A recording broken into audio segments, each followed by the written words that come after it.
புதுசாக ஒரு recipe try பண்ணணும், ஆனால் டேஸ்ட்டாகவும் இருக்கணும் அப்படின்னு நினச்சிங்கன்னா வேர்க்கடலையை வச்சு இந்த மாதிரி குழம்பு செஞ்சு பாருங்கள்.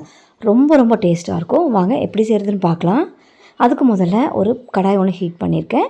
எண்ணெய் ஒரு 4 ஸ்பூன் ஆட் பண்ணிக்கலாம். எண்ணெய் நல்லா ஹீட் ஆனதும் 1/2 ஸ்பூன் கடுகு போட்டு பொரிய விட்டு ஒரு 10-15 வெந்தயம், கூடவே 1 ஸ்பூன் சீரகம் போட்டுக்கோங்க.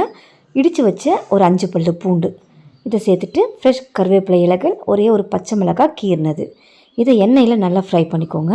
சேர்த்துருக்கிற இன்க்ரீடியன்ஸுடைய அந்த ஃப்ளேவர் எல்லாமே நல்லா இறங்கின பிறகு ஒரு பெரிய சைஸ் வெங்காயம் பொடியாக நறுக்கினது இதையுமே சேர்த்துட்டு கண்ணாடி பதம் வர்ற வரைக்கும் மட்டுமே இந்த வெங்காயத்தை வதக்கி விட்டு எடுத்துக்கோங்க.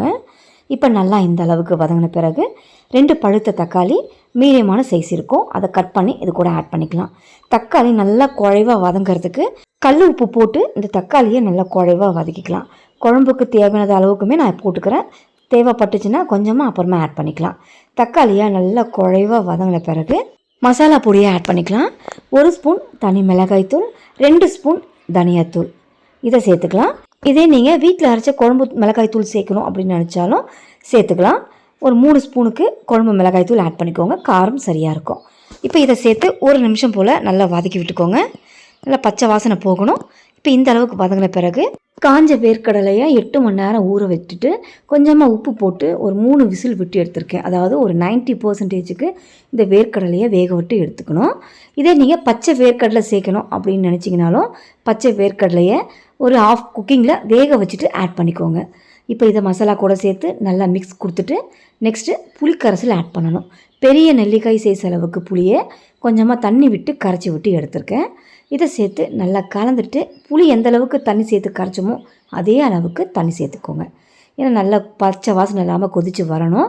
அதுக்கு இந்த அளவுக்கு தண்ணி சேர்த்திங்க அப்படின்னா நல்லா வற்றி வர சரியாக இருக்கும். மிதமான தீயில் ஒரு 10 நிமிஷம் நல்லா கொதிக்க விடுங்க.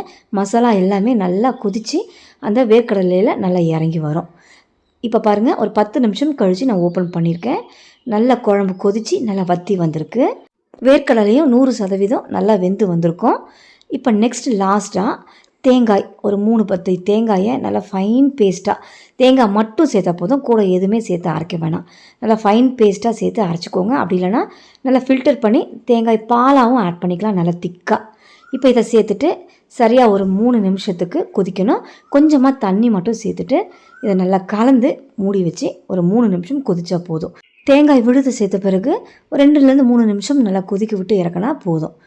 இப்போ நல்லா மூடி வச்சுக்கலாம். அதுக்கு முன்னாடி உப்பு செக் பண்ணிவிட்டு தேவைப்பட்டுச்சுன்னா உப்பு கொஞ்சமாக சேர்த்துக்கோங்க. நான் வேர்க்கடலையில் உப்பு சேர்த்து தான் நான் வேக வச்சதுனால எனக்கு உப்பு சரியாக இருக்குது. இப்போ 3 நிமிஷம் நல்லா கொதிச்ச பிறகு ஓப்பன் பண்ணியிருக்கேன். வேர்க்கடலை குழம்பு நல்லா மணக்க ரெடியாக இருக்குது. இது சூடான சாதம், இட்லி, தோசை இது எல்லாத்துக்குமே சூப்பரான காம்பினேஷன். உடனே ட்ரை பண்ணி பார்ப்பீங்க அப்படின்னு நினைக்கிறேன். ட்ரை பண்ணி பார்த்துட்டு டேஸ்ட் எப்படி இருந்துச்சுன்னு கமெண்ட் பண்ணுங்கள்.